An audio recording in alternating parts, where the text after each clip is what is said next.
मुस्लिम को निकाल दिया, जैसे हिंदुस्तान में वो लोगों का कोई कंट्रीब्यूशन नहीं है। क्या अमित शाह पार्लियामेंट में मेरा नाम लेकर नहीं कहे थे कि ओवैसी जी एनपीआर एनआरसी भी आएगा? धर्म के नाम पर वोट मांगना, ये हम राम पुजारी हैं, वो राम व्यापारी हैं। मैं हिसाब लगा रहा था, अगर 1-1.5 करोड़ लोग भी आ गए, आजादी के बाद 1947 में जितना बड़ा माइग्रेशन हुआ था उससे कहीं ज्यादा बड़ा माइग्रेशन इस एक सीए के कानून से होने जा रहा है। Karnataka, I think government should not implement this CAA. Everything that's going to happen in the next 1 week is going to be connected obviously to Lok Sabha election. मुझे खुशी होती है अगर ये सरकार एमएसपी पे कानून लेके आती है कि CAA को आप सिर्फ CAA से नहीं, CAA को आपको एनपीआर और एनआरसी से जोड़कर देखना जरूरी है। क्या अमित शाह पार्लियामेंट में मेरा नाम लेकर नहीं कहे थे कि ओवैसी जी एनपीआर एनआरसी भी आएगा? क्या अमित शाह कई टीवी इंटरव्यूज में नहीं कहा था कि एनपीआर एनआरसी आएगा जब सीएबी था? बाद में CAA वो एक्ट हो गया, वो जब सीएबी बिल था, जब उनका ऑन रिकॉर्ड इंटरव्यू है, पार्लियामेंट में उन्होंने कहा है। तो ये सब एक धुआं है और ये कोशिश कर रहे हैं कि असल इनका मकसद क्या है कि देश में एनपीआर हो, एनआरसी हो। हम ये मैसेज देने के लिए आया है कि हम लोग सब एक रहे, हम लोग सब अच्छा से रहे, हम लोग सब साथ में रहे, हम कोई गड़बड़ ना करे, हम कोई दंगा फसाद ना करे, हम सबको साथ मिलके चलता है। हाँ, एक बात हम जरूर कहेंगे, हम क्या को पसंद नहीं करते, इसी के लिए उसमें जो 5 कम्युनिटी को रख दिया, बौद्धिस्ट, क्रिश्चियन, हिंदू और 4-5 है, मुस्लिम को निकाल दिया, जैसे हिंदुस्तान में वो लोगों का कोई कंट्रीब्यूशन नहीं है। नहीं, देखिए, इस पर लंबी बहस हुई है, पार्लियामेंट में बहस हुई है, सुप्रीम कोर्ट में अभी ये मैटर अभी भी मामला पड़ा हुआ है, पर उसको अलग रखिए।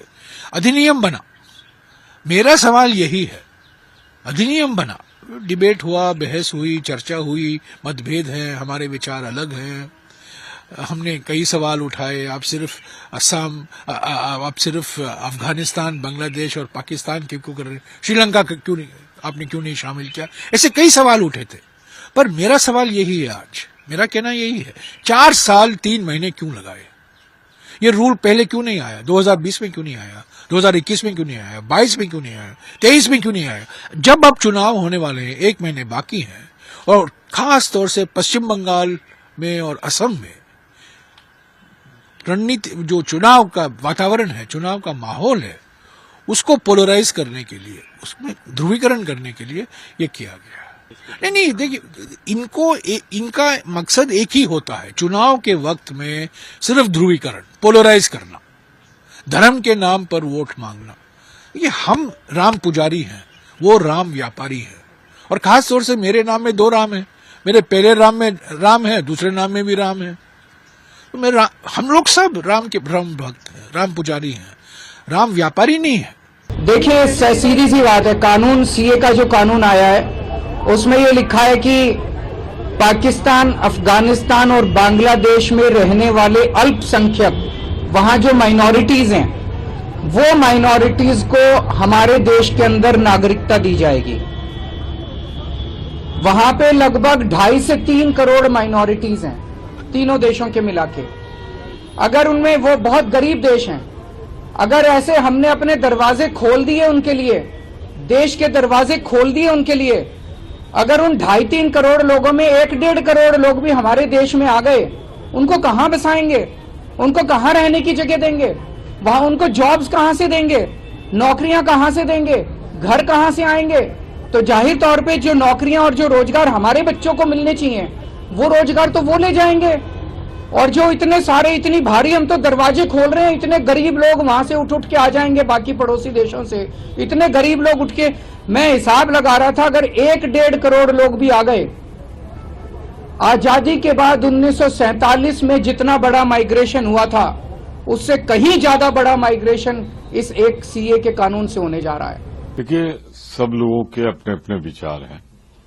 जहां तक मेरा विचार है, कांग्रेस पार्टी के जनरल सेक्रेटरी मीडिया के इंचार्ज जयराम रमेश जी ने सवाल उठाया है इसकी टाइमिंग को लेकर कि आपने 2019 से पारित कर लिया था, इंतजार कर रहे थे कि लोकसभा का चुनाव आए तब करें, और बहुत से सवाल अनुत्तरित रह गए हैं, भाजपा जवाब नहीं दे पा रही है। तो मैं सिर्फ इतना कहना चाहता हूं, जो कुछ भी कहा है जयराम रमेश जी ने या कांग्रेस के अधिकृत प्रवक्ताओं ने, मैं उसका भरपूर समर्थन करता हूं। मैंने बंगाल सुन लिया, तमिलनाडु सुन लिया, आज केजरीवाल जी को सुन लिया। प्रतीक्षा करिए, कौन राज्य अपने यहां लागू करना चाहता है, कौन नहीं लागू करना चाहता, ये तो भारत का संविधान तय करेगा। Now, everything that's going to happen in the next 1 week is going to be connected obviously to Lok Sabha election. तो इतने सालों में क्यों नहीं हुआ? और ये शायद इलेक्टोरल बॉन्ड्स और पेटीएम का जो हो रहा है उसको शायद कवर करने के लिए होगा, बट नहीं होगा। इस देश जानना चाहता है कि इलेक्टोरल बॉन्ड्स और पेटीएम में क्या हुआ है, क्या सच है इसके पीछे, कौन है इसके पीछे। It's a knee-jerk reaction of the Bharatiya Janata Party after Supreme Court slammed them on these electoral bonds.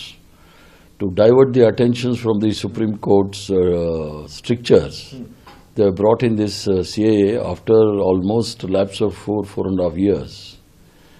And as far as my opinion is concerned, in Karnataka, I think government should not implement this CAA. नहीं, तो बहुत पुराना कानून था, इसको चुनाव की आचार संहिता से ठीक पहले लाया गया है। मुझे खुशी होती है अगर ये सरकार एमएसपी पे कानून लेके आती है, ये सरकार नरेगा की तरह कोई रोजगार संबंधी कानून लेके आती है, जन कल्याण का ऐसा कोई कानून लेके आती है, हम उसका स्वागत करते हैं। देखिए, कोई भी काम अगर जनता के हित में होता है, तो सरकार कोई भी हो उसको हम अप्रिशिएट करते हैं। लेकिन ये जो किया गया है ठीक पूर्व संध्या पे चुनाव के, ये कहीं ना कहीं इसमें ध्रुवीकरण करने की कोशिश मैं समझता हूं केंद्र सरकार की रही है।